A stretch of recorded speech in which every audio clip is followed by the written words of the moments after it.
What's up, YouTube? So my friend is back. He wanted his headlight to be tinted with that Nightshade.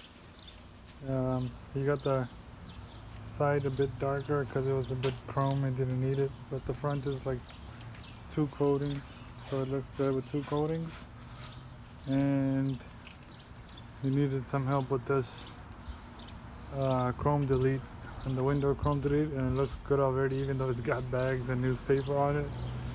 But I think it's gonna look great once this stuff is removed. And the backside, that's how it looks from yesterday. He had done. I think he's gonna. Yeah, I think he's gonna get like LED fog lights next and get the overlay yellow tint like the one that I have. So it's gonna look good. Yeah, this is looking great so far. But stay tuned for more mods for him. We're getting more modifications for him.